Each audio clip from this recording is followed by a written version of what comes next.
Filimi ya Avengers ni filimi ushobora kumva ukagira ngo igitekerezo cyacyo kuyikora cyaje vuba aha, ariko burya sibyo. Ni filimi yatekerejwe kera cyane ahagana mu 1963. Iyi filimi yitwa Avengers mubona ndetse yakunzwe n'abantu batari bakeya.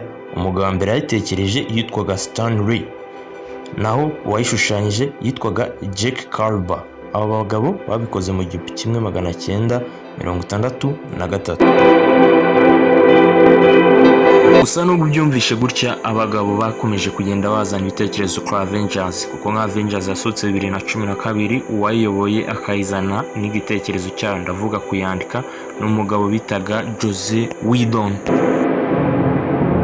Mu gihe abandi bagabo nka Christopher Marcus na MC3 abo nibo banditse Endgame na Infinity War, Avengers zeruka gusohoka.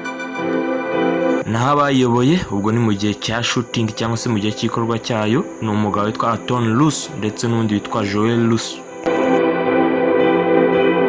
Iyi filimi muri shooting irahenda cyane, aho isaba abanyabwenge benshi batandukanye baza kuyeditingaho, igatwara akayabo k'amafaranga menshi cyane, ndetse ibi byose babikora kugira ngo isoke iryoheye amaso kuriya uyibona. Ushobora gutekereza ati nimba iyi filimi iba yahenze aba bantu cyane, amafaranga bayavana he? Burya amafaranga aza mu gihe gito cyane kandi yihuse. Ahambere ava ni mu kuyerekana. Aha kabiri bakora imipira cyangwa se imyenda bakandikaho za Avengers, barangiza bakayigurisha. Aha gatatu babona abaterankunga cyangwa se abafatanyabikorwa baza bakabamamariza. Aha kane bakora za game zayo barangiza bakazicuruza. Ushobora kuba watekereza ati juru kweri tutakoresha amafoto yabo ngo tubabone tubamenye.